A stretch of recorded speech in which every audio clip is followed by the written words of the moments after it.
welcome back to my channel. Hello if you are new. So today we are going to be doing the March budget setup. Now I can already tell you that March is going to be a very tight month. The main reason for that is that we are almost to the finish line on paying off the car to my dad. April will be the last payment that we make, and so because of that, we have a 4-week income month for both me and my husband, which we had in February, but February is a short month and March is a really long month. So it's going to make things much tighter.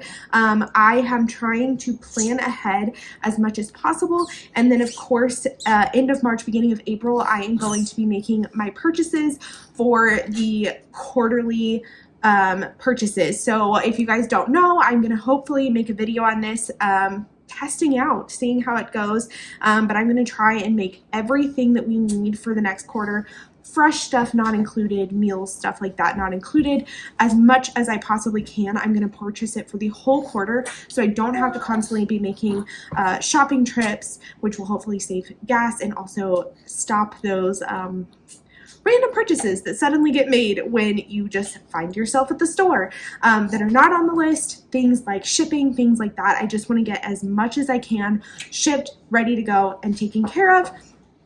If you hear something, Everly is over here to the side just playing with her toys, and she is teething, so all the chew toys are out. The other thing that we will be doing in the March budget is I have done meal prep as much as possible, breakfast, lunch, dinner, snacks. I'm trying to get it all taken care of. Again, this is a tight month. So let's go ahead and get into the budget so you guys can see what is going on there.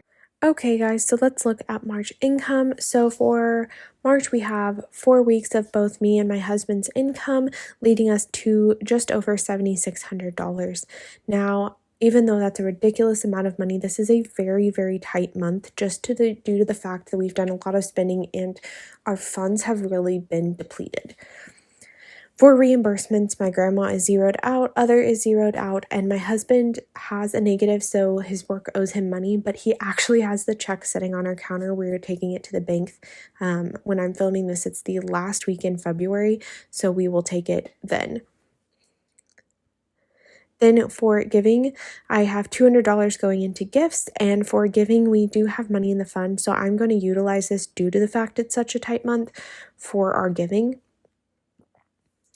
House and utilities escrow, we have the amount going in, and this is lower than if you've been paying kind of attention to this fund amount. It has gone down, and that's due to our insurance being paid in February. Then we have $300 in electricity. You guys, the weather is so incredibly cold. Our heater's been going nonstop. We've been home a few days because of snow and the ice and everything like that, and the daycare being closed. So just very expensive electricity that I am planning on having. $40 for water, $110 for internet, $50 for the phone bill, $70 for pet care. Transportation, we have $200 for gas and $100 for car maintenance.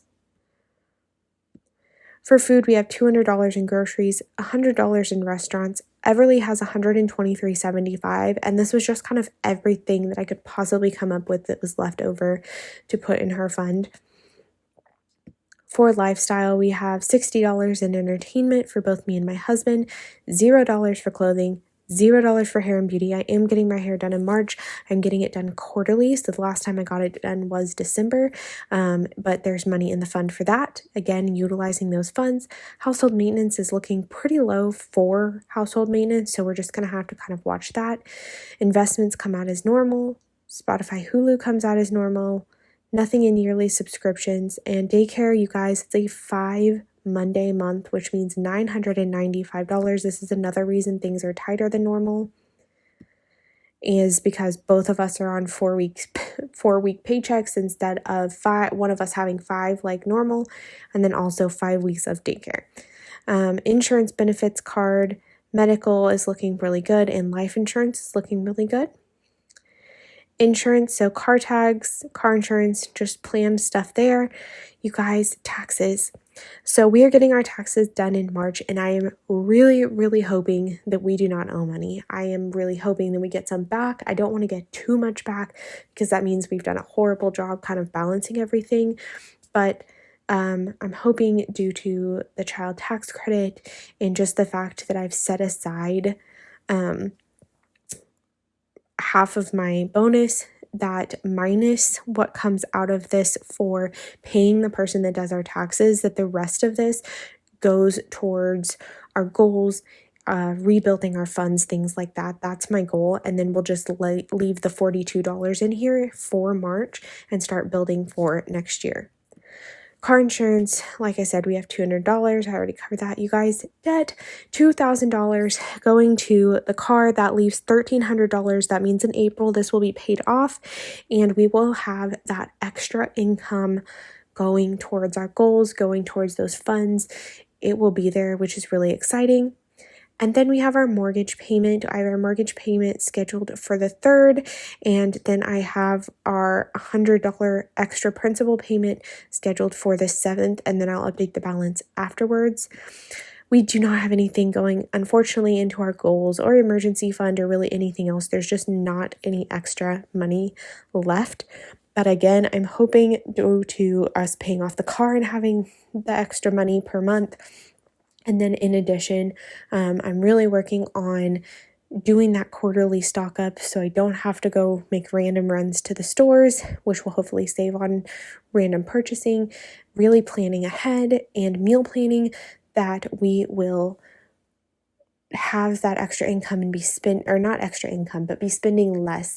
And then I have a few other ideas, but I really want to get those main ones in place first before I move on to trying anything else. But that is my goal as of now. Okay, so there you guys go. As you can see, was not lying. It is a tight month. There is no savings left, barely anything. Hopefully we don't spend as much as we budget, but because we drained a lot of those funds in January, we're still building them up. There's not that cushion there. And then in addition, like I said, that car payment, it's the last full $2,000. We will be making the final payment in April. And yes, for those that are curious, my dad does not expect us to make a full $2,000 payment every month. In fact, he doesn't even expect a payment every month. We have no interest in my dad, and he does not make us feel guilty if we do not make a payment. However, we wanted to pay it off as soon as possible. We were already making the $2,000 payments to pay off my husband's car, so it just made sense to continue to finish paying off my car and be done, and not get that expectation of, oh, we have this income that we didn't actually have. So by making those $2,000 payments and then being done when that $2,000 a month hits our income, it's going to be a nice bonus instead of having to worry about how to make those additional payments when we weren't before, if that makes sense. So thank you guys so much for watching. I hope that this budget video gives you inspiration. I know that we definitely make higher than a lot of people, but we don't make as much as a lot of others. So I'm hoping that this gives you inspiration and kind of give you a reflection now that we have daycare added into the mix and all the baby costs. So I will see you guys next time. Bye.